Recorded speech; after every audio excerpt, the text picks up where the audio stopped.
네, 환경 문제와 사회복지 강의를 시작하겠습니다. 이번 강의는 문제 제기에서부터 환경 문제의 개념, 환경 문제 관련 이론, 우리나라의 환경 정책, 환경 문제 해결을 위한 고민 순서로 진행하겠습니다. 환경 문제에 관련해서 제가 여러분께 소개해 드릴 영화는 다크 워터스입니다. 검은 물, 이런 얘기겠죠? 토드 헤인즈 감독으로 연출한 이 영화는 한국에는 2020년 3월 11일에 개봉하였습니다. 코로나로 한참 시끄러웠던 시기였죠. 출연은 우리 이제 마블 영화 어벤져스의 헐크로 나왔던 마크 러팔로, 그리고 악마는 프라다를 입는다에 출연했던 앤 해서웨이 등이 나옵니다. 내용은 폐기물 유출로 전 세계를 독성 물질 중독에 빠뜨렸다는 미국 화학기업 듀폰의 행태를 고발하고 20년간 싸워온 변호사 롭 빌러스의 실화를 바탕으로 한 영화입니다. 이 지역의 젖소가 190마리가 떼죽음을 당하고 메스꺼움, 고열 등에 시달리는 사람들, 그리고 기형아들의 출생, 이 한 마을에 퍼지기 시작한 중증 질병들, 이런 부분들이 를 보면서 변호사는 이제 이 사건을 맡게 되죠. 사건을 파헤쳐 보니 그 독성 물질이 프라이팬부터 콘택트 렌즈, 아기 매트까지 우리의 일상 속에 침투해 있었다라는 사실을 알게 됩니다. 그래서 20년이나 걸리고 아직도 진행 중인 이 소송들에 대한 이야기를 담은 영화죠. 지금부터 이 강의를 잠깐 멈추시고 이 영화를 감상하시고 오시면 되겠습니다. 영화를 전체를 다 보셔도 좋고, 영화의 핵심 리뷰를 한 영상을 찾아서 보고 오셔도 되겠습니다. 그러면 잠시 후에 뵙겠습니다.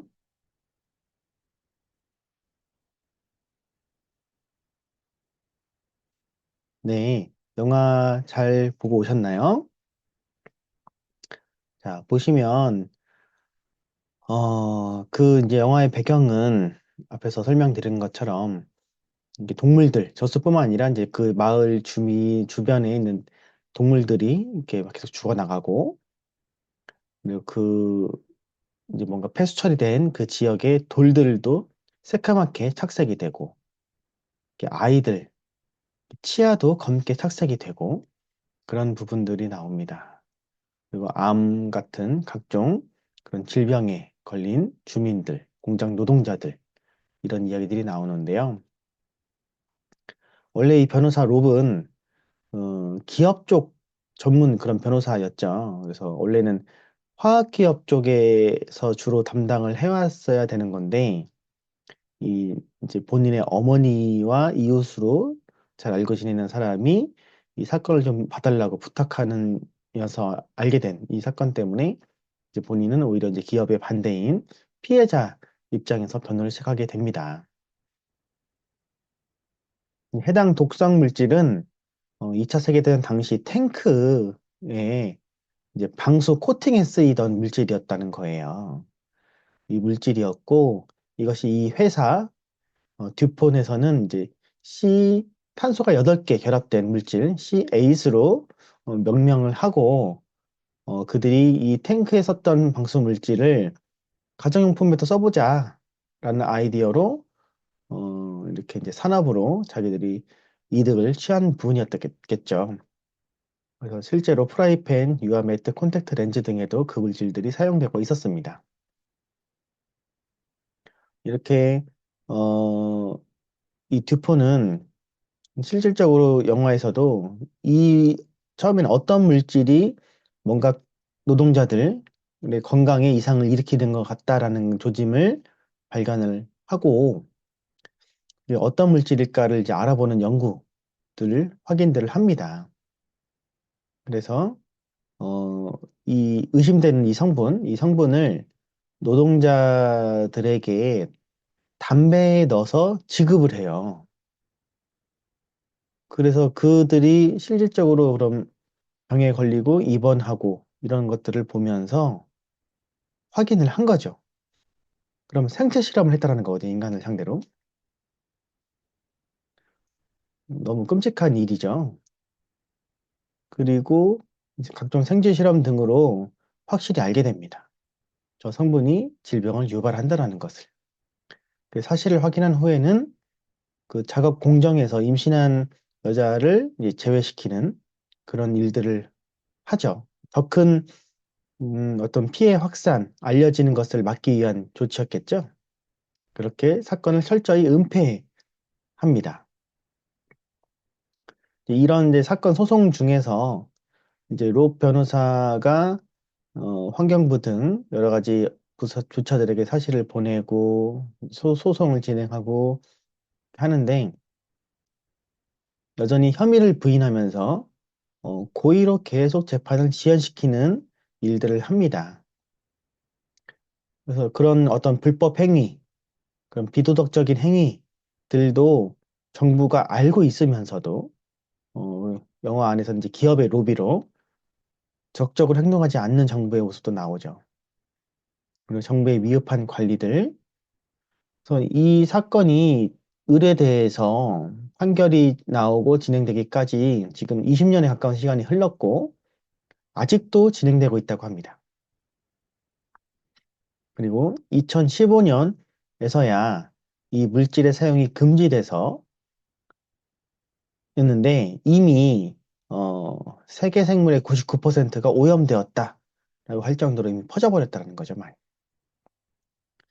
근데 이 사건을 보면서 우리나라 분들도 많이 떠오를 것이 있을 거예요.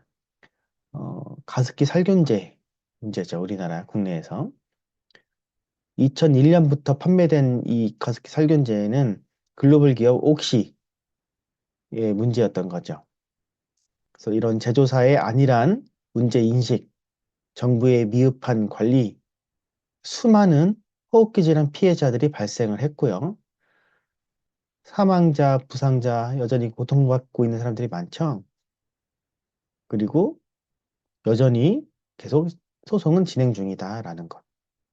이 구조가 이 영화와 우리 국내 사례가 사실은 너무나 비슷하죠. 네. 그래서 이런 환경 문제와 관련된 이야기들은 현실에 계속 되고 있고 큰 영향을 미치고 있다라는 것입니다.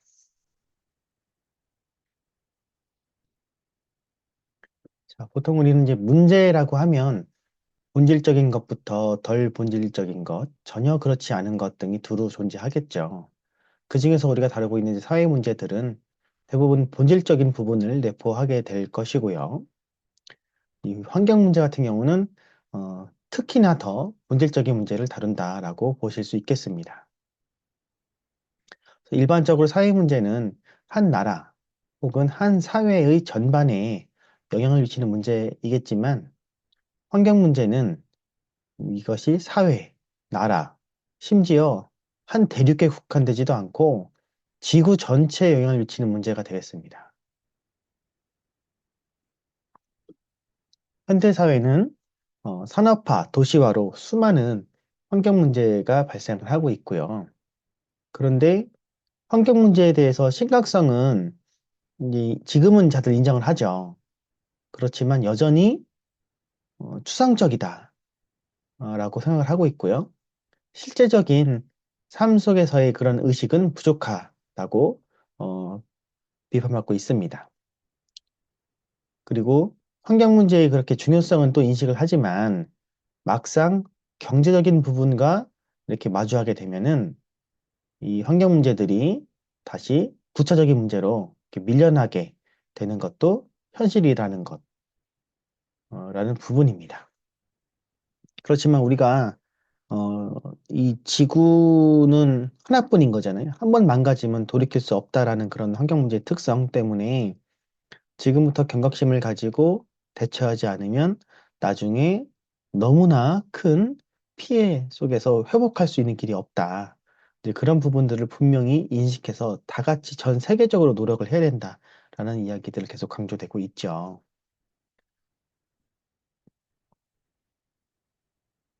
환경은 생물에게 직간접으로 영향을 주는 그런 자연적인 조건이나 사회적 상황을 의미합니다. 우리나라 같은 경우는 1990년에 제정된 환경정책기본법에서 환경을 자연환경과 생활환경으로 구분을 하고 있어요. 환경 문제라 하면 대기와 수질의 오염, 환경 파괴 따위와 같이 자연환경과 생활환경에 나쁜 영향을 주는 갖가지 문제라고 할 수 있겠는데요. 그래서 이 환경이란 생물의 삶에 영향을 주는 것으로서 자연과 사회 모두를 아우르고 환경 문제는 거기에 좋지 않은 영향을 미치는 문제라고 말할 수 있겠습니다.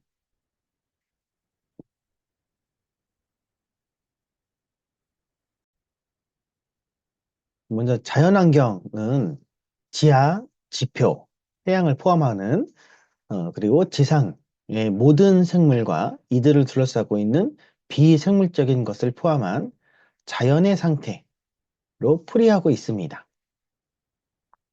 그리고 생활환경은 대기, 물, 폐기물, 소음, 진동, 악취, 일조 등 사람의 일상생활과 관계되는 환경이라고 정의를 하고 있습니다.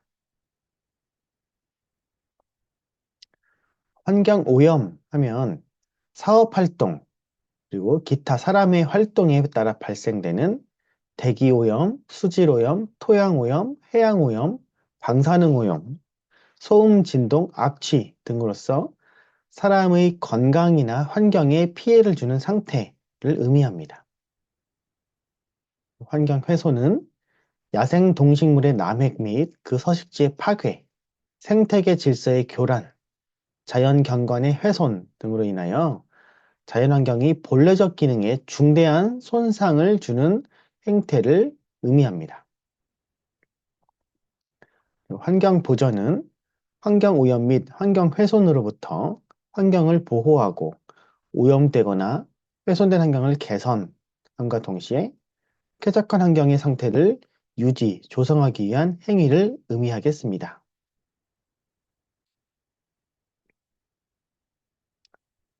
환경 오염의 종류들을 보면 자연환경 오염, 그래서 자연경관의 오염과 훼손을 포함시키는 것이고요.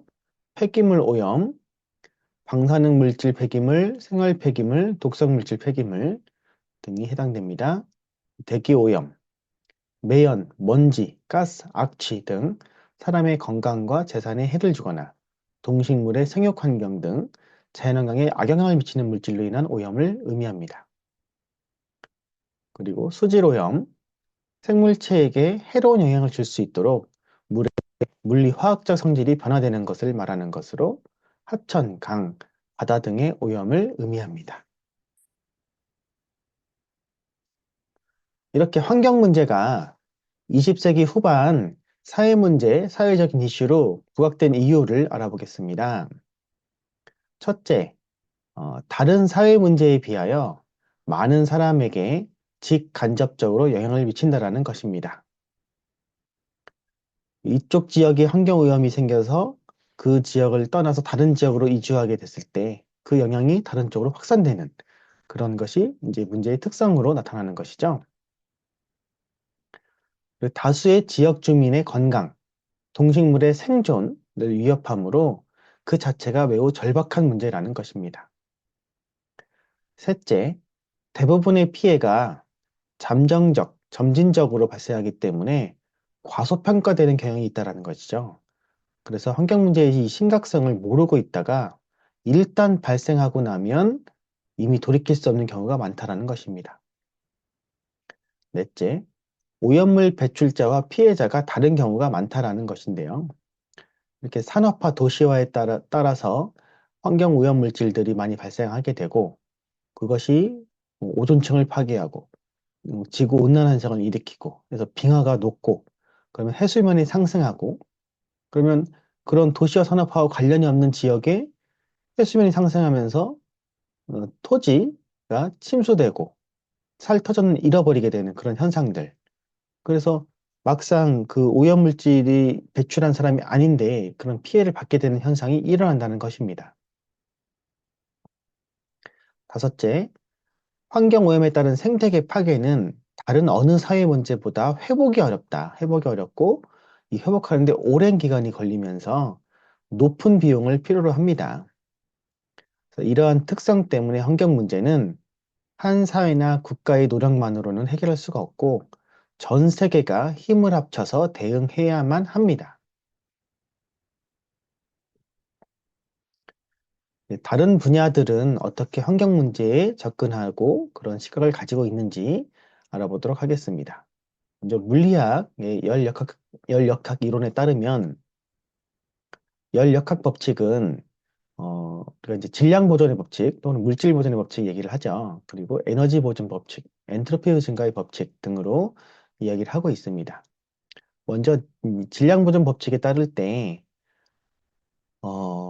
폐기물이 형성이 되고 이 폐기물 형성이 돼버리면 어떤 형태로든지 지구상에서 그냥 사라지는 것이 아니죠.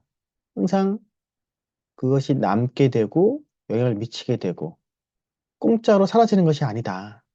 라는 그런 이야기들을 하는 거고요. 에너지 보존 법칙으로는 지구상에서 인류가 쓸 수 있는 에너지의 총량은 일정하다. 그리고 자연 자원으로부터 추출된 물질과 에너지는 궁극적으로 동일한 양의 폐기물로 전환될 수밖에 없다라는 것이죠. 엔트로피 법칙에 따르면 에너지 형태가 전환되는 과정에서 이 무질서도, 엔트로피가 증가하게 되는데 인간의 활동으로 인해서 한 번 사용한 에너지는 복원이나 회복이 불가능하고 유해하고 무가치한 에너지로 전환될 수밖에 없다. 즉 엔트로피가 증가되어서 결국에는 폐기물로 변환된다는 것이죠. 그래서 한 번 이렇게 변화진 물질들은 그걸로 회복이 안 되고 그것은 이 인류, 사회환경, 자연환경에 남아서 지속적으로 영향을 미칠 수밖에 없다라는 것이죠. 경제학적인 관점으로 보면 환경 문제의 발생 원인은 이 환경재가 지니는 공공재적인 성격. 그러니까 공공재는 우리가 공공재의 비극이라고 하는 것처럼 누가 쓰는 것을 통제할 수가 없다라고 하면 그것이 계속 서로 과다하게 사용되는 그런 상태를 볼 수 있게 되죠. 그 말 그대로 만약에 우리가 오염물질을 배출하는 뭐 자동차, 공장 이런 것을 사용한다고 치면 이것을 사용했을 때 드는 비용과 그 환경 처리를 하지 않는 비용과 또 그것으로 인한 생산물 이득을 얻는 걸 따져봤을 때 당연히 이득이 크다면 이 오염을 시키는 행위를 줄이지 않고 계속 생산을 해내겠죠. 그래서 이제 공공재, 공유재의 비극이 발생하는 건데요. 그런 성격이니까 환경 같은 경우는 더욱더 그런 성격이 많죠. 서로 더 많이 만약에 산림을 제거하는 것을 통제하지 않으면 누구나 빨리 다 나무를 베가지고 자기가 땔감으로 쓰던 뭘로 쓰던 이렇게 무절제하게 사용을 하겠죠. 또 그로 인한 외부 효과, 그 영향에 제3자들은 고통을 받게 되는 그런 파급 효과가 발생하게 될 것입니다. 그래서 환경 문제의 해결 방안으로 경제학에서는 어, 효율적인 경제 활동을 통해서 해결할 수 있다라고 제시를 하겠죠. 그래서 이런 비용, 사회 비용을 적절한 형태의 방법 등으로 경제 주체에게 부과한다. 그래서 이 환경 오염을 시키는 만큼 어떤 비용을 부과를 해서 그 사용량을 절제하게 만들고 그 처리 비용을 부담하게 만들고 뭐 이런 어떤 제도적인 얘기를 하는 건데요. 이것만으로는 근본적으로 문제를 해결할 수가 없겠죠. 실질적으로 국가들도 이런 제도를 만들지만 그 제도를 피해서 우회해서 불법을 저지르고 감시하지 않는 것을 통해서 그렇게 계속 환경오염을 시키고 이런 사례들은 계속 지금도 많이 발생을 하고 있기 때문에요. 그래서 근본적으로 문제 해결을 할 수 있는 방법은 아니다라는 것입니다. 윤리학적인 관점에 따를 때 환경 문제를 극복할 행동 규범을 찾아야 된다라는 거고요. 지구상의 인류 외에 모든 생물의 소중한 생명을 인정하고 생태계 속에서 조화를 이루어 살아가는 방향으로 삶의 태도를 변화시켜야 한다라고 이야기를 하고 있습니다. 환경 문제에 관련된 이론을 살펴보면 이제 구조 기능주의 이론인데요. 환경 문제의 발생은 시스템 자체의 발전에서 발생한다. 즉, 농업을 통해서 인류가 이제 번성을 했는데, 농업이란 것 자체가 이제 이런 농업 기준으로 봤을 때 불필요한 그런 다른 식물들은 제거를 하고, 우리가 식량으로 쓰이는 것만 더 집중적으로 기르는 거죠. 축산업도 마찬가지고요. 그런 동물들을 더 과도하게 돼지, 닭 이런 부분들을 길러내고 그로 인해서 나오는 이제 그런 폐수나 이런 부분들에서 환경오염이 발생하는 거잖아요. 산업화, 무분별한 개발, 지나친 공장 건설, 결국 공기, 물, 토지를 오염시킨다는 것이죠. 이 구조기능주의 관점과 문제 발생 원인을 봤었을 때 결국 급격한 인구 증가와 도시화, 경제 성장으로 인한 그런 환경이 변화하고 그러면 토지, 공기, 물, 사람, 자원과 같은 생태계를 구성하고 있는 그런 요소들의 균형에 문제가 발생을 하는 것이죠. 그래서 이 문제가 전체 구조적인 균형적인 기능에 영향을 미쳐서 결국 사회 전체의 기능 마비를 가져오게 된다라고 이야기를 하는 것입니다. 해결 방안을 보면 환경 문제의 어떤 단계적 확대를 멈출 수 있는 단순한 방법은 없다. 단순한 방법은 없는 것이고 우리가 이제 뭐 앞에 경제학적에서 얘기했던 것처럼 더 효율적인 에너지 사용을 위한 기술, 지금보다 적게 자원을 사용하는 과학기술의 개발로는 근본적인 해결이 안 된다는 것입니다. 그래서 현재 경제 체제로는 자원 고갈이 불가피하고 우리 사회 조직의 전체를 재정비해야 된다라는 것입니다. 가치 체계까지 변화시켜야 되는 그런 근본적인 대책을 해야만 한다라는 이야기입니다.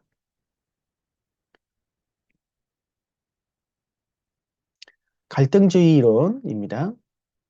갈등주의는 사회를 이해관계가 대립하거나 희소 자원을 획득하기 위해서 다양한 권력 집단이 경쟁하는 그런 투기장으로 보고 있죠. 그래서 문제의 발생 원인은 그런 한정된 자원을 차지하기 위하여 많은 국가 이익 집단, 이런 개인들이 갈등을 일으키게 되고 그러한 과정에서 환경 문제가 발생한다라는 것입니다. 실질적으로 우리는 뭐 중동 지역을 둘러싼 석유 자원 전쟁들이 발생하고 있죠. 그리고 전쟁으로 인한 또 환경 파괴 문제도 심각하고요. 자연 자원, 환경 자원의 불공평한 배분, 그리고 환경 문제가 발생했을 경우에는 또 사회적인 약자한테 더 큰 피해가 가는 그런 현상들, 이런 것들이 다 이제 원인이 되는데요. 환경 문제에 대한 대책으로 모든 사람이 존중받고 평등의 기초를 둔 새로운 사회의 체계를 창조해야 된다. 특히 인간중심적 사고로 전환을 해야 된다. 지구상의 한정된 자원은 결국 공평하게, 자연 친화적으로 갈등 없이 하는 분배로 해결할 수밖에 없다라는 것입니다. 상징적 상호작용 이런 이론들입니다. 환경 문제가 개인과 사회가 환경에 부여하는 의미와 인식에서 비롯된다고 설명을 하고 있습니다. 환경 문제에 대한 인간의 행동과 그런 결정을 하게 하는 주관적인 해석, 상호작용 등을 강조하고 있는 것인데요. 사람들 사이, 집단들 사이, 그리고 개개인과 사회 사이에서 의미를 만들어내어서 그 의미를 통한 상호작용 속에 사회 문제의 뿌리찾기와 해결의 대안이 있다라는 관점입니다. 그래서 문제 발생의 원인은 환경을 우리가 개발하는 자원으로 보는 그런 인간 중심주의, 개발지상주의가 이제 문제라는 것이고요. 개인과 집단이 자신들의 어떤 행동들이 생태계에 미치는 영향을 인식하지 못하는 것도 중요한 원인으로 보는 것입니다. 환경 보존보다 경제 성장 우선시하는 그런 사회적인, 문화적인 인식들이 그런 유해한 행동을 강화하는 것으로 나타납니다. 환경 문제에 대한 대책은 자연과 환경에 대한 사람들의 인식과 생각, 특히 환경 지배적인 그런 문화부터 달라져야 된다는 것입니다. 자, 환경 문제로서의 지구 온난화 현상을 알아보도록 하겠습니다. 1906년부터 2005년까지 100년 사이에 세계의 기온은 0.74도씨가 상승했다고 합니다. 우리나라 같은 경우 같은 기간에 그것의 2배 정도는 1.5도씨가 상승을 하였습니다. 지난 20세기 동안 지표면의 평균 온도가 0.6도씨가 높아졌고 해수면은 10에서 20cm가 상승을 하였습니다. 이런 추세대로 온실가스가 계속 증가할 경우에 2100년의 지구 평균 기온은 1990년에 비해서 1.4에서 5.8도씩 상승하고 해수면은 9에서 88cm가 상승할 것으로 예상되고 있습니다. 그러니까 뒷부분에서 지구의 온도가 1도 올라가면 어떤 현상들이 발생하는지를 예측한 그런 내용들을 설명드릴 거거든요. 그래서 그랬을 때 이제 이런 온도 상승이 어떤 영향을 미칠 것인지 같이 살펴보시면 되겠습니다. 이런 지구온난화의 문제는 결국 전 지구적인 이슈인 것이죠. 대부분의 기후학자들은 이런 온실효과에 의한 지구온난화 현상에 동의를 하고 있고요. 지구온난화의 영향이 자연적인 요인, 그러니까 예를 들어 태양빛이 더 강해지고 태양빛이 이로 인해서 지구에 더 그런 자연적인 현상으로 일어나는 거라 뭐 인류가 어떻게 할 수 있는 부분이 아니다. 이제 그런 이야기도 있었죠. 근데 이제 온실가스 방출과 같은 인간의 어떤 원인, 인간 활동의 원인이 이제 더 많이 작용한 것으로 지금은 다 보고 있죠.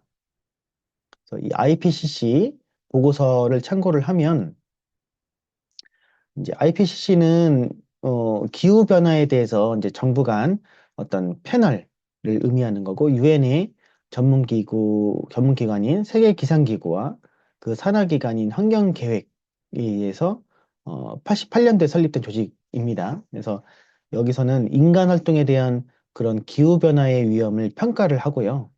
그 영향력 그리고 실행 가능한 대응 전략 등을 주기적으로 계속 평가하고 보고를 해주고 있어요.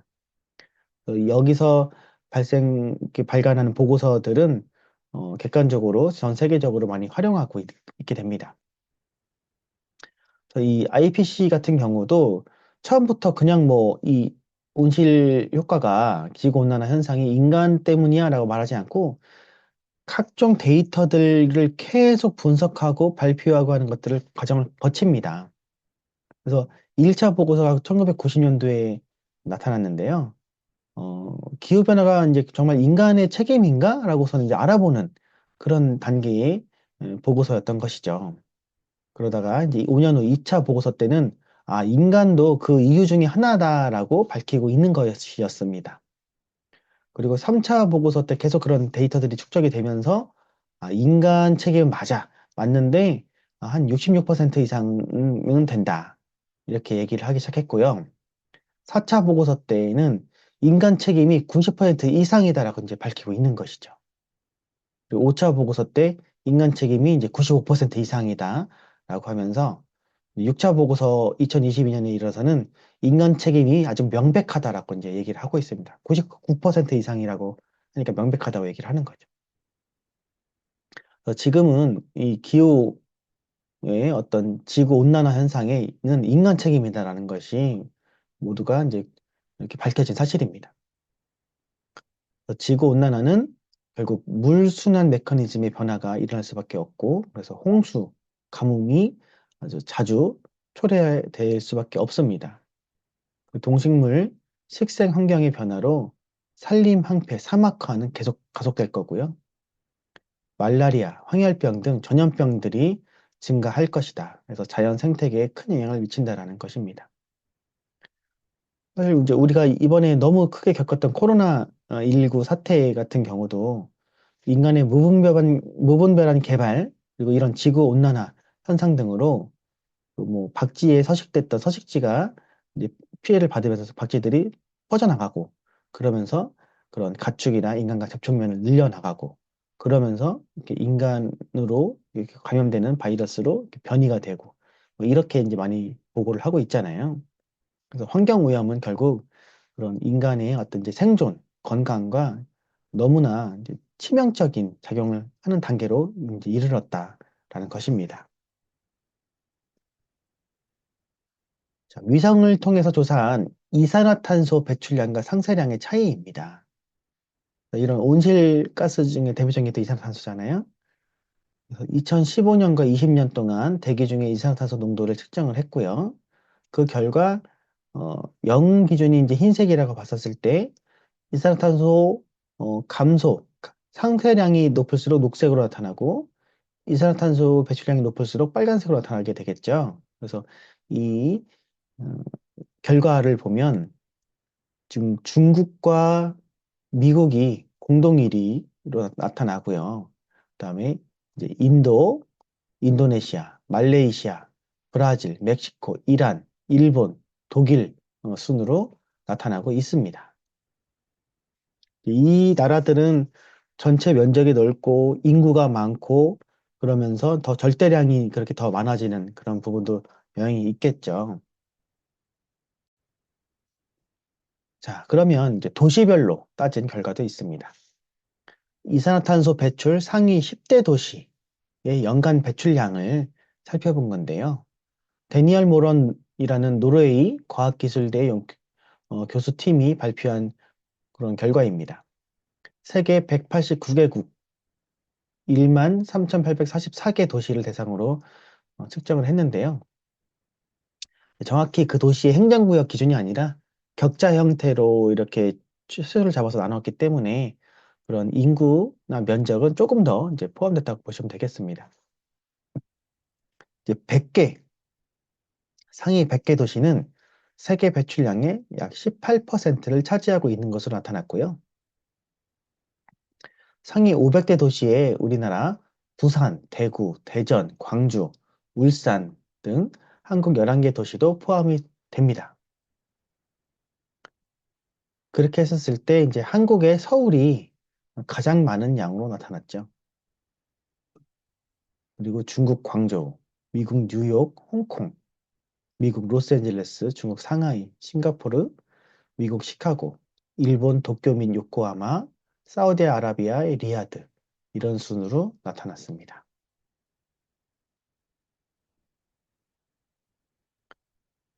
환경 영역별 환경 보고 지출액 등을 이렇게 보면 우리가 전체를 100으로 봤을 때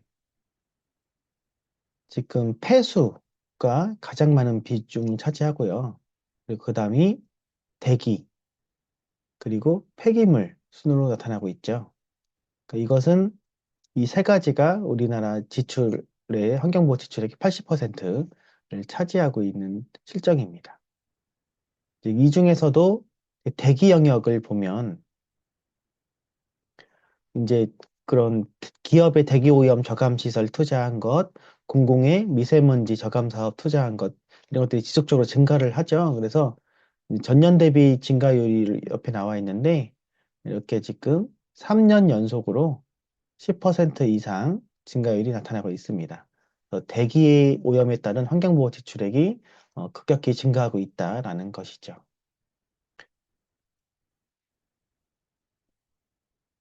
그래서 이 2021년 기준으로 봤을 때 국민 총생산의 2.3%가 환경보호 지출액으로 사용되고 있는 실정이고요. 이것은 국민 1인당으로 봤을 때는 약 93만 원에 해당되고 있습니다. 지출 규모는 기업이 절반 이상을 차지하는 54.9% 나타나고, 그 다음이 정부, 가계 순으로 나타나고 있습니다. 이런 이제 환경 문제의 지구 온난화에 관련한 주요 협약들을 알아보도록 하겠습니다. 몬트리올 의정서. 이것은 이제 1985년에 채택이 됐고 89년에 발효가 됐는데요. 대표적으로 우리는 이제 프레온가스라고 알려져 있죠. 프레온가스.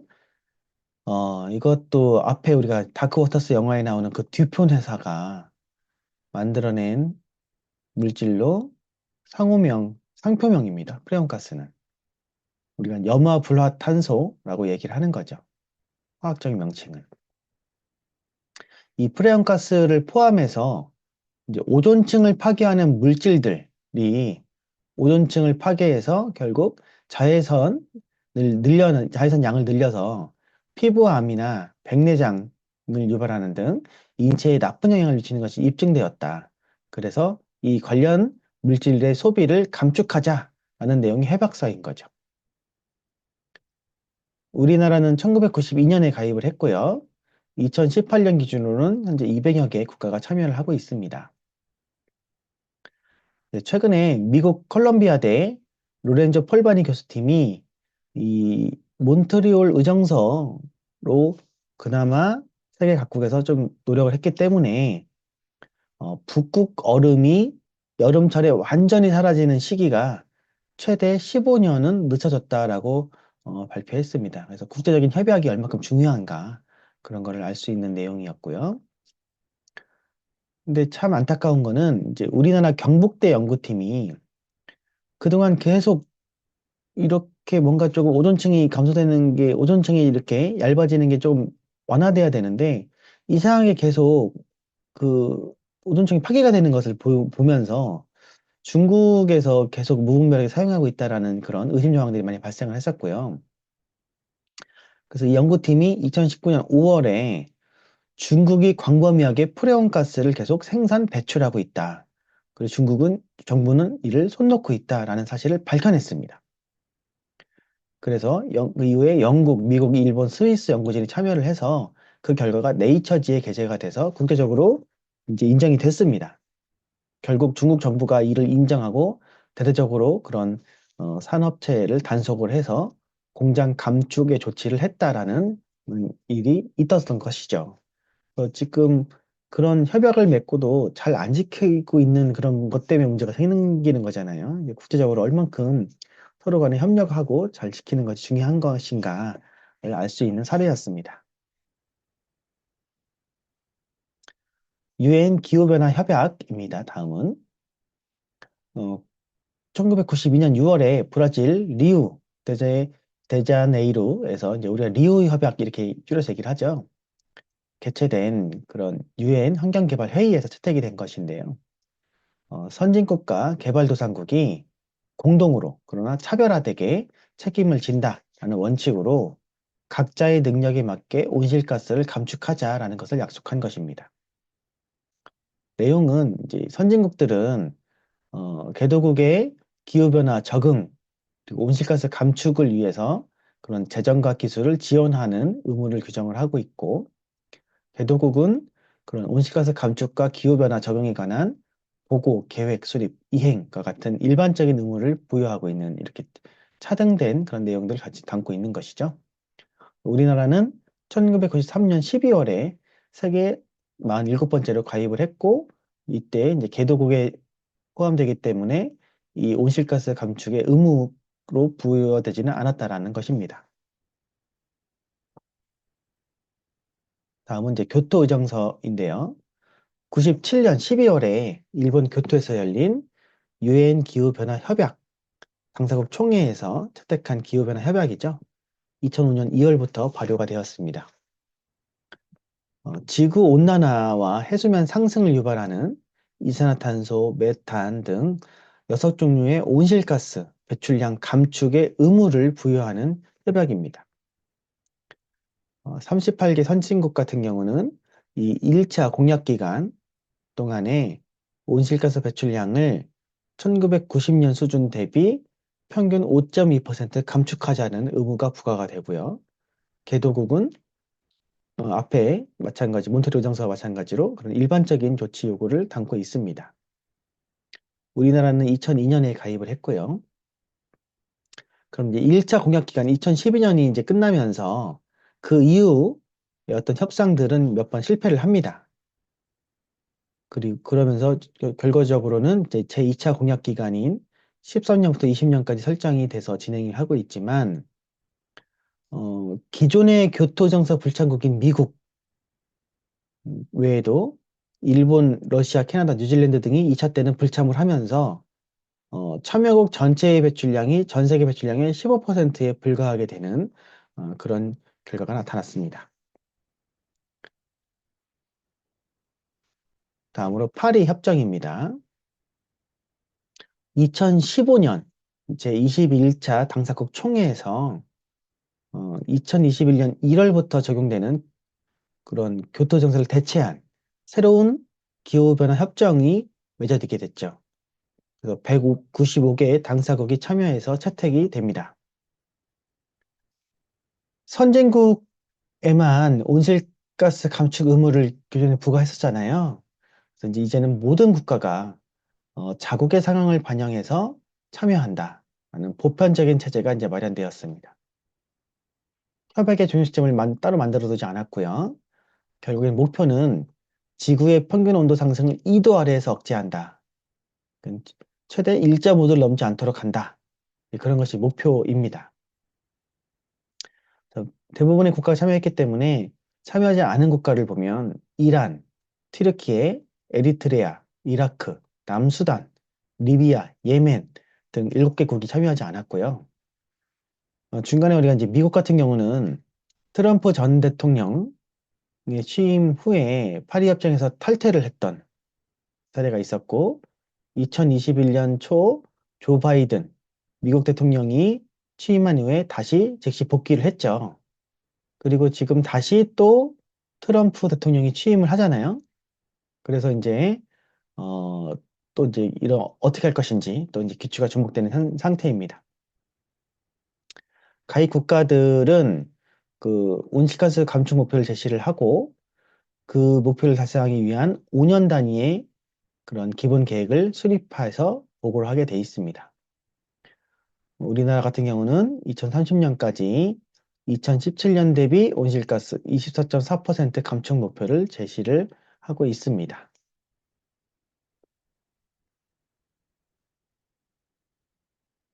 자, 자연환경 오염의 가장 큰 원인은 결국 무분별한 개발에 있는 것이잖아요. 그런 개발 관행, 그리고 준농림지의 무분별한 개발, 대도시는 당연히 악화돼 있고 농촌 지역까지 악화되면서 현재는 막 그런 구릉지, 하천변, 연안 지역까지 훼손이 많이 되고 있습니다. 농경지, 산지 이런 것이 이제 도시 용지로 전용되고 있고 무분별한 개발, 그 면적도 감소되고 있고 녹지 면적, 생물의 서식 공간 감소가 계속 이어지고 있고요. 백두대간, 갯벌 등 생태적 보존 가치가 큰 지역도 훼손되고 있습니다. 수질오염을 알아보도록 하겠습니다. 물은 마찬가지로 이제 공유제 그런 느낌으로 어느 누구에게 소유권이 있는 것이 아니라 모두가 공유하여 누구든지 쓸 수 있는 자원으로 어, 돼 있죠. 그래서 이렇게 사람들의 물에 대한 잘못된 인식으로 아껴 쓰지 않고 낭비를 하고 있다라는 부분이고요. 유엔은 우리나라를 물 부족 국가로 이미 지정을 했습니다. 앞으로도 인구가 증가함에 따라서 물의 수요도 증가하게 되고 그런 물 부족 국가는 더욱 심각한 문제를 초래할 것이다 라는 측면입니다. 전국 수질 오염연 현황을 보면 연도별 생활 변화의 추이입니다. 이제 이런 자료들은 환경부에서 전국 오염원 조사 보고서로 확인할 수 있습니다. 총 인구가 이렇게 진행됨에 따라서 총 인구가 지금 2019년을 정점 찍고 감소를 하고 있지만요. 공공하수 처리에 대한 인구는 계속 증가하고 있죠. 그리고 개별 하수 처리의 인구는 이제 감소를 하고 있는 상태입니다. 그래서 하수처리 구역이 확대가 됨에 따라서 매년 공공하수처리의 인구가 증가하고 있는 추세임을 확인할 수 있습니다. 축산계에 대한 변화 추이를 보면 우리가 이제 총 사육 두수는 2019년에 정점을 찍고 조금 감소한 상태이고요. 한유구는 증가하고 있고 젖소는 비슷하죠. 그리고 돼지는 계속 증가하고 있고요. 가금류도 정점을 찍고 감소하고 있는 상태입니다. 가축 사육 농가 수는 감소를 했지만 사육 두수는 전체적으로 증가했다라는 결과를 확인할 수 있습니다.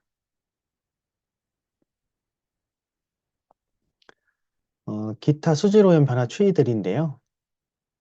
전체적으로 지금 농축수산물 단순 가공시설, 사진처리 엑스레이 시설, 안경점, 운수장비 정비 시설, 폐차장 등 포함한 그런 시설들의 업소 수가 이렇게 조금 감소를 하다가 2021년에는 더 많은 수가 증가를 했습니다. 이렇게 안경점들이 더 포함돼서 더 증가를 한 상태죠. 이렇게 이제 폐수를 보면 폐수 배출업소와 폐수 방출량은 계속 증가하고 있는 상태입니다. 이런 배출업소가 약 56,430곳이 나오고 있고 일일 폐수 발생량은 약 506만 톤, 일일 폐수 방류량 약 384.9만 톤 정도 됩니다. 2011년에 비해서 배출업소는 약 14.7% 증가하였고 일일 폐수 방류량 역시 약 9.5% 증가한 상태입니다. 그만큼 수질 오염이 계속 증가되고 있다는 것이겠죠. 이제 4대강들, 우리나라 4대강의 주요 수질들을 보면, 어, 이렇게 지금 전문 연구원들이 연구해서 보고를 하고 있고, 정치 논리로 또 4대강 사업 때문에 보수 세력 쪽은 4대강으로 환경이 더 좋아졌다라고 얘기를 하고 있는 거고, 또 진보 쪽 세력 쪽은 4대강으로 인해서, 사업으로 인해서 4대강의 환경 수질들이 더 악화됐다. 녹조 현상이 많이 발생한다. 이제 이런 얘기들을 사실 계속 하고 있는 것이죠. 그래서 그런 정치 논리로 또 좀 감안해야 될 필요가 있는 부분이 있고, 그리고 실제 연구진들이 어떤 방식으로 어떻게 연구를 하는지 그런 구체적인 것도 사실 좀 알아둘 필요가 있습니다. 수질을 어느 부분을 어떻게 채취를 해서 분석하느냐에 따라서 달라지는 부분들이 많잖아요. 그래서 우리나라 4대강에 대한 그런 부분들이 좀 좋아졌다, 안 좋아졌다, 이런 부분들이 많아서 그것은 좀 우리가 균형적인 시각을 가지고 골고루 그 내용을 좀 파악해보고 실질적으로 그 내용이 맞는지 사실 여부도 진위 여부도 우리가 좀 관심 있게 알아봐야 될 필요가 있을 것 같습니다. 이런 환경오염 같은 경우도 이제 생활하수가 계속 증가가 되고 있고 이런 문제들로 인해서 수질오염 총량 관리제를 하자 이제 이런 기사들도 2012년부터 나타났죠. 그래서 이 우리나라가 이제 이런 총량 관리를 하고 있었을 때 그것이 이제 농도 규제와 비교했을 때 어떤 장단점을 가지고 있는가? 총량 관리를 하면 규제 효과가 높다. 오염자 간의 행방성이 유지된다라는 장점이 있다라는 것이죠. 그렇지만 그런 허용 오염 총량을 어떻게 설정하는지가 어려워질 수가 있다. 그런 것을 집행하고 또 비용 처리하는 부분이 그럼 같이 어려워지겠죠. 그래서 그런 단점들을 잘 보완해서 장점을 살려서 직접적으로 환경 기준을 달성할 수 있는 허용 부하량 이내로 배출오염 물질의 총량을 할당하고 규제를 할 필요가 있겠습니다. 대기오염입니다. 가장 눈에 쉽게 띄는 문제가 되겠죠. 그래서 매연, 먼지, 가스, 악취 등으로 사람의 건강상 또는 재산상에 해를 미치거나 동식물의 생육환경 등 자연환경에 악영향을 미치는 물질을 의미합니다. 대기오염 물질은. 발생 원인은 뭐 황사, 산불, 화산과 같은 자연적 발생 원인이 어, 큰 걸수 나타나지만 그 원인 안에는 인간의 인위적인 발생 원인 비중도 상당히 높다라는 것을 알 수가 있겠죠. 일산화탄소, 암모니아, 질소산화물, 황산화물, 벤젠, 다이옥신 등 52종을 대기오염을 일으키는 화학물질로 지정을 하고 있습니다. 그 대기오염 물질의 주요 발생 원인은 대기 배출 업체, 예, 그리고 자동차 이런 부분이죠. 그래서 또 경유를 사용할 경우에는 미세먼지, 질소산화물 등이 더 많이 배출되고 있다는 것 같이 알 수 있고요. 공장으로 인해서 나온 연기, 그런 사진, 자동차 매연으로 인한 스모그 사진입니다. 황사와 미세먼지 부분들을 살펴보면 황사는 이제 중국 내륙 건조지대, 고비 사막 등에서 발생하고 있죠. 그래서 바람을 타고 우리가 이제 굉장히 공기층 높게 올라간 다음에 장거리를 이동해서 인근 지역에 피해를 주고 있는 그런 현상이죠. 중국 한반도 일본이 직접적인 영향권인데 태평양을 건너서 북미, 서한인에 도달하는 모습까지도 위성으로 관찰이 되었습니다. 이런 황사 현상이 있을 경우에 먼지의 농도는 평상시에 비해서 약 두에서 4배 정도 증가하게 됩니다. 기관지와 폐포까지 도달하는 미세한 그런 호흡성 먼지, 초미세먼지 그런 농도가 크게 증가하고 호흡기 질환의 원인이 되고 있죠. 그래서 황사를 봤을 때 이제 부정적인 영향들은 결국 농작물, 화렵수의 그런 숨쉬는 구멍을 막아서 생육의 장애를 일으키게 되고 눈질환, 호흡기관 그런 질환들을 유발하게 되겠죠. 빨래나 음식물 등에 침강하게 되는 현상들, 항공기 엔진 손상, 이착륙 시 앞이 안 보이니까 사고 발생 가능성이 높아진다. 반도체 등 정밀기계에 대한 손상 가능성, 태양빛을 차단하고 산란을 일으켜서 또 가시거리를 안 좋게 하겠죠. 지구 대기의 열 수지에 안 좋은 영향을 미치게 되고 구름 생성을 위한 응결핵이 증가하게 되는 그런 현상들로 기상이변도 많이 일어난다는 것입니다. 근데 의외로 또 긍정적인 영향도 있어요. 그래서 알카리성 성분들이 많아서 산성비가 좀 중화되는 작용도 있다라는 것이고 알칼리 성분 때문에 토양, 호수의 산성화를 방지하는 그런 측면들 그리고 서해에 풍부한 미네랄이 공급되고 정화작용도 일으킨다라는 것 해양 플랑크톤에 무기염류가 제공된다라는 것 토양 속 미생물에 의해 무기염 흡수가 강화된다라는 것 이런 이야기들도 있습니다. 이제 우리가 이제 2017년도 5월에서 6월 40일간 국립환경과학원과 미국 항공우주국 나사와 합동으로 대기질을 조사한 적이 있었어요. 그래서 그때 이제 미세먼지 같은 경우를 알아보니까 국내 요인이 52%, 해외 요인은 48%다라고 이제 밝혀져서 당시로서는 충격이었던 거죠. 대부분이 황사 때문이다라고 이제 그렇게 우리가 인식을 하고 있었을 때였으니까요. 해외 요인은 중국 내륙이 34%, 북한 9%, 기타 6%로 나타났고요. 그때 이 조사 결과 한반도 공기 오염 수준이 매우 심각하다라고 나와서 다들 놀랐다는 부분이었습니다. 관측된 미세먼지 가운데 발전소 매연 등 배출원에서 직접 배출된 미세먼지 양은 4분의 1 미만이었고 이 4분의 3 이상이 2차 생성된 미세먼지라는 것이죠. 탄소 스스로 분산된 유기물질, 황산염, 질산염 등으로 2차 생성 원인 물질들이 많았는데 특히 초미세먼지, 우리가 이제 폐포까지 침입하는 초미세먼지 70에서 80%가 이런 2차 생산 과정을 거쳐서 만들어진다는 것이죠.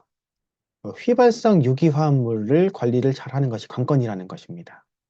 이거에 대한 연구는 아직도 부족한 실정이고요. 그리고 이때 이제 연구한 것들은 5월, 6월이었기 때문에 우리가 황사가 심한 게 겨울, 봄에 심해지잖아요. 그래서 그런 고농도 미세먼지 원인 규명은 또 따로 연구가 필요하다라는 측면입니다. 토양 오염입니다. 토양은 기본적인 환경의 구성 요소고요. 토양의 성격은 이제 부동성, 비유동성, 부증성, 증가하지 않는 부증성 이런 걸 나타내는데요. 토양에는 유동성이 없기 때문에 쓰레기를 땅속에 묻어두면 겉으로 드러나지 않죠. 초기에는 알 수가 없습니다. 나중에 심각하게 되어도 인식하기 어렵고 그 사실을 알았을 때는 이미 토양, 동식물, 인간에게 큰 피해를 주게 되는 것이죠. 다른 오염에 비해서 더 많은 시간과 비용이 드는 분야입니다. 그래서 우리가 이제 그 앞에 영화로 본 다크워터스에 대한 부분도 그 폐기물을 막 내밀어서 토양과 그런 수질 오염이 일어난 현상이었던 거죠. 우리나라 환경부도 2020년도 그런 토양 측정망, 토양 오염 실태 조사 결과를 보면 토양의 중금속 오염도는 최근에 다소 좀 줄어들었지만 우려 기준 초과율은 여전히 높다라고 나왔고 초과 지역은 39곳에 해당된다고 합니다. 네, 쓰레기로 인한 토양 오염 그런 실태를 알아볼 수 있는 사진들이었고요. 연도별 토양 오염 변화 추이를 봤었을 때 이렇게 이제 각종 카드뮴, 구리, 비소, 수은, 납 등이 토양에 얼마큼 함유되어 있는지 포함되어 있는지 그런 오염도를 쭉 추적해서 관리를 하고 있습니다. 다음으로 화학물질입니다. 생활 수준 발달에 따른 화학물질의 생산도 증가하는 추세가 있죠. 그래서 미국에서 이제 유명한 사건들이 나이아가라 폭포 인근의 러브 커널 지역에 어, 이제 운하를 건설을 하다가 사업이 중단돼서 그냥 땅을 깊게 파놓고 말았던 부분이 있었는데 그 땅에다가 각종 쓰레기를 매립했던 사건입니다. 지자체에서도 쓰레기 매립을 하고 그 인근 군부대에서도 화학무기 폐기물 매립을 좀 하다가 본격적으로 1942년 화학회사 후커케미컬이 다이옥신 등이 함유된 유독성 화학 폐기물을 대량으로 매입하기 시작했는데요. 약 5년에 걸쳐서 2만 2천 톤을 매립을 했다고 합니다.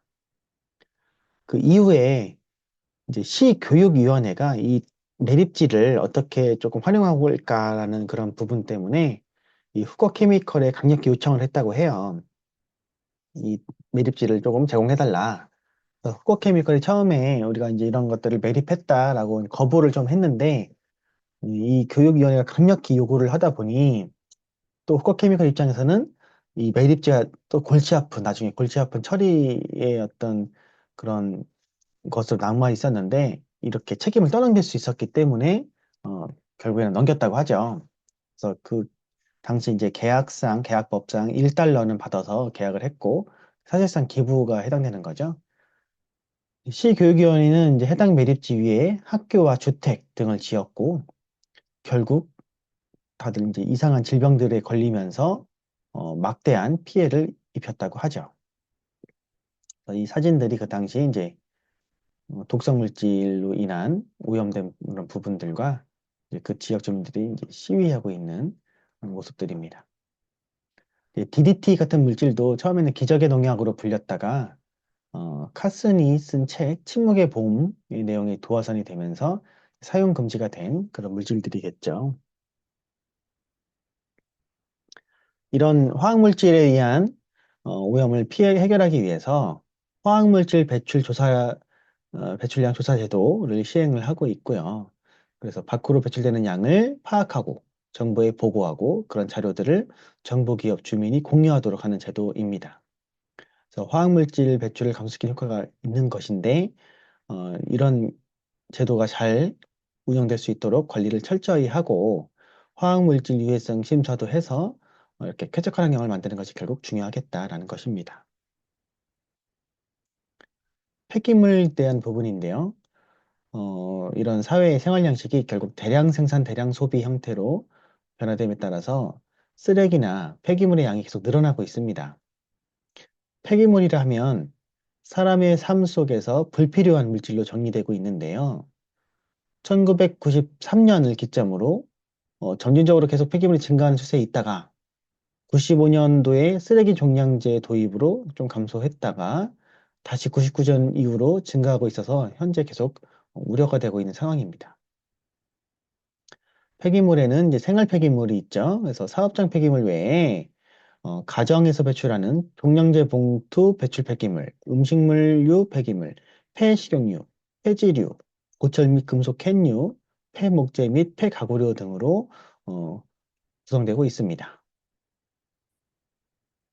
사업장 폐기물은 대기환경보전법, 물환경보전법, 소음 진동관리법에 따라서 공장, 배출시설을 설치 운영하는 사업장, 폐기물을 일일 300kg 이상 배출하는 사업장에서 배출되는 폐기물, 공사, 작업으로 배출되는 5톤 이상의 폐기물 등이 해당됩니다. 폐기물 발생량은 꾸준히 계속 증가를 하고 있고요. 지금 2021년 이후에 잠깐 이제 감소한 상태인 거죠. 그래서 발생이 계속 생활 폐기물, 사업장 폐기물들이 있고 건설 폐기물, 그거에 따라서 처리도 같이 이제 비례하고 있는 상황인 거죠. 이제 매립 관련돼서는 우리가 이제 매립지를 더 확보할 수가 없잖아요. 지역에 따라서 매립지를 건설하겠다고 하면 지역의 반대가 심하죠. 매립되는 부분들은 감소할 수밖에 없고, 이제 소각은 그만큼 계속 이루어지고 있는 거죠. 그리고 재활용은 우리가 그래도 많이 의식이 돼서 재활용 비용도 많이 늘어나고 있고요. 이렇게 지금 처리해야 되는 것들이 많이 늘어나고 있는 상태입니다. 우리나라의 환경 정책입니다. 환경부는 1995년도 국정 운영의 기본 틀인 지방화 세계화를 환경 정책에서도의 기본 방향으로 삼고 이 95년을 환경 세계화의 원년으로 정해놨어요. 환경 경찰 기능을 강화하고 환경 오염을 사전에 예방 그리고 환경 오염을 만들어낸 당사자가 처리 비용을 부담한다. 이런 원칙으로 환경 개선 원칙들을 마련했습니다. 그래서 2024년 환경 정책 추진 계획들을 보면 비전을 보면 민생과 함께한 환경복지, 미래로 나아가는 녹색 강국이라고 설정을 했고요. 3대 핵심 과제로 국민안전, 미래성장 동력, 환경 서비스로 설정을 했고요.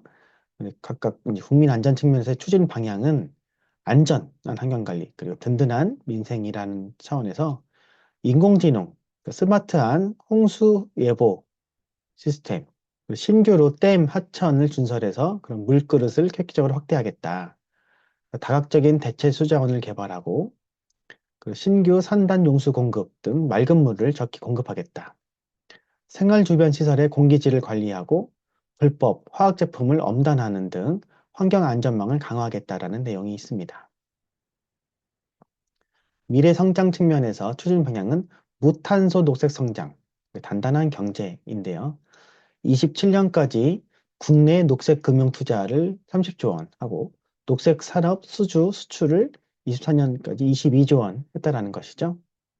녹색 융합 클러스터 10개소를 구축해서 지역 경제 활성화를 견인하고 이런 국제 수준에 부합하지 않는 환경 규제를 계속 혁신적으로 지속하겠다. 폐 배터리, 공정 부산물, 폐식용유, 커피박 등 순환 이용으로 대체 자원을 확보한다라는 이야기들이 있습니다. 환경 서비스는 이제 촘촘하게 환경 복지를 하고 따뜻한 사회를 만들겠다라는 것이고요. 권역별로 생태 관광 허브 3개소를 지정하고 도시명 관광 등 고품격 생태 관광 서비스를 제공하겠다. 권역형 환경보건센터, 환경피해구제 원스톱 서비스 등 약자 복지를 확대하겠다. 탄소 중립 포인트 이용 편의를 제공하고 폐배터리 무상 수거 등 체감형 서비스를 강화하겠다라는 내용들로 구성이 되어 있습니다. 자세한 것은 이런 계획들을 검색하시면 좀 나오니까 참고해서 읽어보시면 되겠습니다.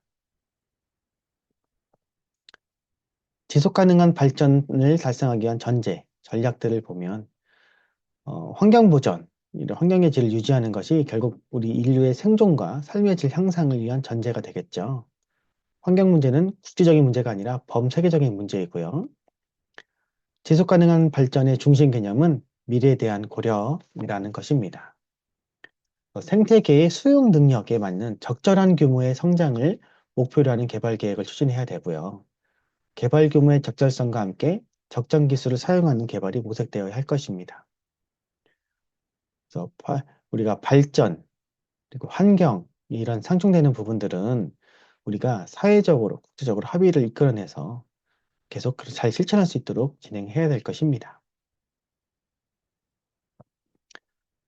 그리고 이제 환경 문제를 조금 깊게 들여다보면 좀 상충되는 부분이 있다라는 이야기인데요. 과학이랑 경제 분야에서 환경 문제 해결을 위한 새로운 에너지 자원, 그리고 효율적인 경작 방법, 그 새로운 종류의 식량 등을 찾아내거나 만들기 위해서 이렇게 노력을 하고 있습니다. 그러나 이를 위해서 동원되는 과학적인 수단들, 예를 들어 핵기에 대한 어떤 원리를 이용한다든지 유전자 조작 같은 그런 우리가 식량 생산 이런 것들이 환경 문제 해결을 도모하는 것에서 굉장히 더 위험하다라는 측면을 고려해야 한다는 것이죠. 우리가 어떤 난치병, 불치병을 해결하기 위해서 그런 줄기세포, 배아세포도 연구를 하고 있는 것이 이것이 나중에 윤리적으로 또 어떻게 더 큰 피해가 일어날 수도 있다라는 측면인 것과 마찬가지라는 것이죠. 그 출산율 같은 경우도 지금 이제 세계 최저의 모습을 보이고 있다라는 건데요. 결국에는 사실 증가한 인구 때문에 환경오염이 발생하고 있으니까 인구를 감소시켜야 한다라는 것에 대한 고민이라는 것이죠. 그렇지만 어, 국가적인 차원에서 봤을 때 인구 감소는 결국 경제적인 어떤 성장적인 측면에서는 불이익이 크니까 유효 노동력도 감소하게 되고 그리고 전체 사회에 어떤 유기적인 기능에 문제가 생기니까 사회 문제라는 측면에서도 어려움이 있다라는 거죠. 노인층 인구 비율이 증가하는 것도 같이 맞물려서 문제를 일으키기 때문에 우리가 이제 이 부분들을 결국 그대로 둘 수는 없잖아요. 소장 저하를. 그래서 사회 문제도 결국 한두 가지 접근 방법으로 해결이 어렵고 설명도 어려운데 환경 문제는 거기에 국제 문제까지도 함께 걸려 있다. 그만큼 더 복잡하고 어려운 부분이다. 라는 이야기들입니다.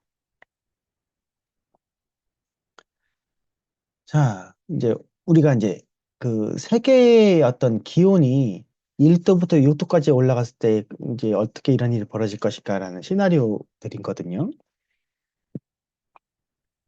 우리가 같이 한번 보시면 세계 기온이 1도 오르면 결국 가뭄이 지속된다. 그래서 사막화가 심화되고 결국 이런 변화에 적응 못한 일부 동식물들은 멸종하기 시작한다라는 얘기죠. 그래서 북극의 얼음이 이제 사라지면서 바닷길, 북서 항로가 열리게 된다는 겁니다. 인도 쪽에 있는 벵골만 일대가 침수가 되고 남대 서양은 허리케인의 영향에 이제 새롭게 놓이게 된다. 미국 서부의 심각한 가뭄으로 국제 곡물, 육류 시장은 이제 큰 타격을 받게 된다라는 이야기들입니다. 세계 기온이 2도 오르면 지구의 기후 시스템이 붕괴가 된다고 합니다. 대홍수, 대가뭄이 발생하고요. 이제 이때가 되면 이제 7억 명의 난민이 발생하게 된다. 그린랜드의 빙하가 사라지고 그러면 해수면이 7m 정도가 상승이 된다고 하죠. 또 이런 얼음이 녹으면 북극곰들의 생존을 위협당하고 곤충들은 방향 감각을 잃게 됩니다. 이제 온화한 기후가 이제 미국의 북부로 이동하면서 이제 그쪽에 여러 가지 소나무 좀이 늘어나고 회색곰들의 먹이 공급처인 바크 소나무 숲은 사라진다.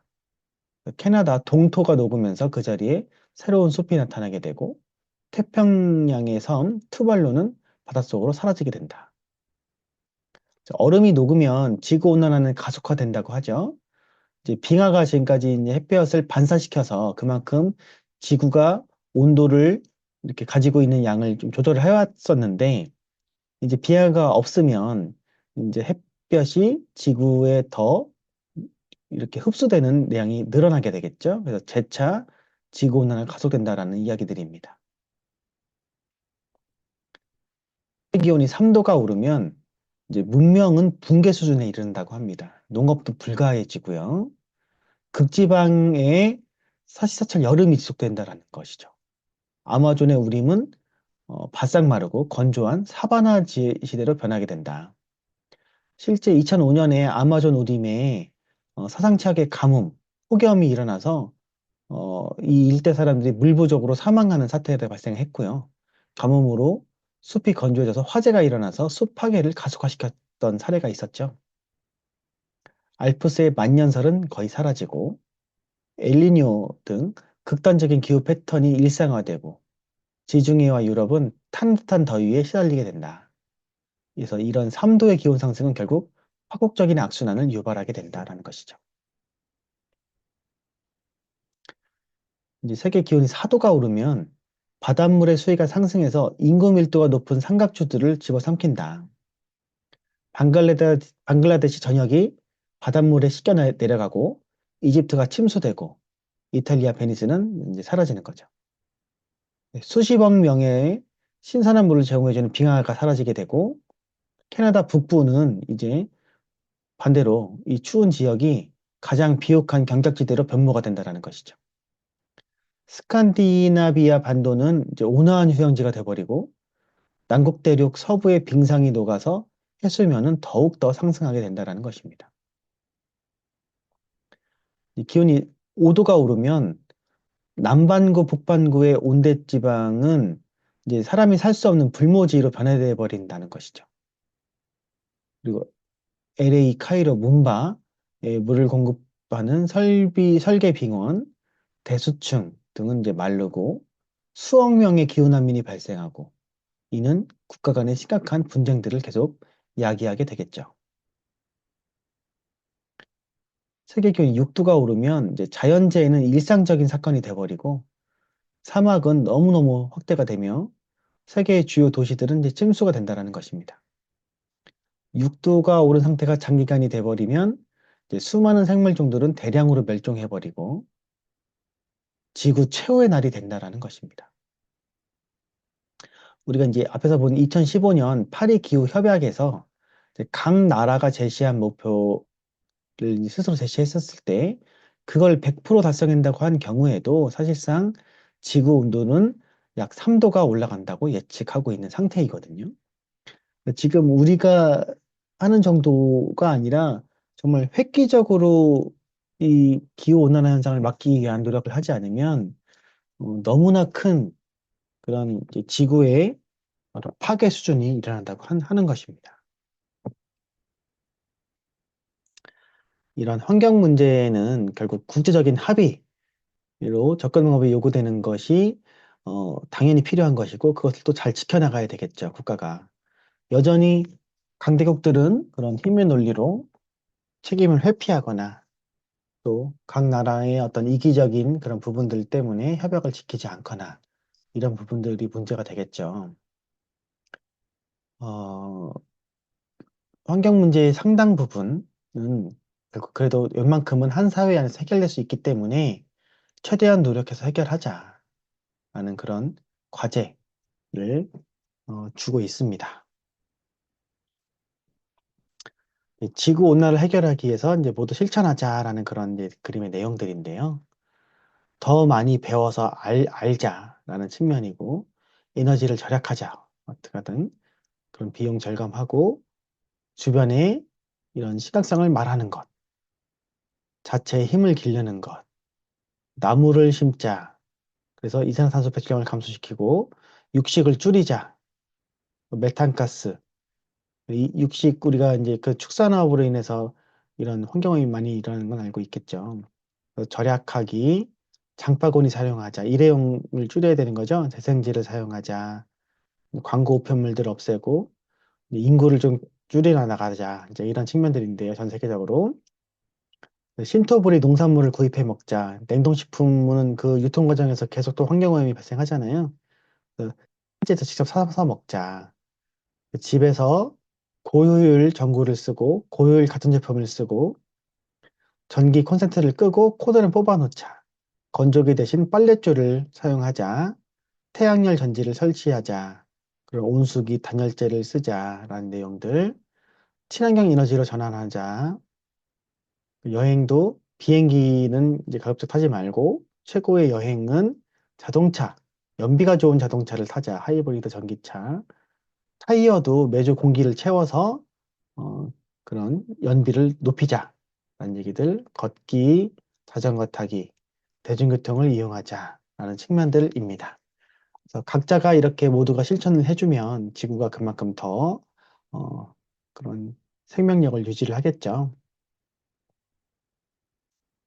네, 지금까지 환경 문제와 사회복지 내용을 다뤘습니다. 다음 시간에는 이제 마지막으로 정보 문제와 사회복지를 강의하겠습니다. 자, 긴 시간 동안 강의를 들어주시느라 수고 많으셨습니다. 감사합니다.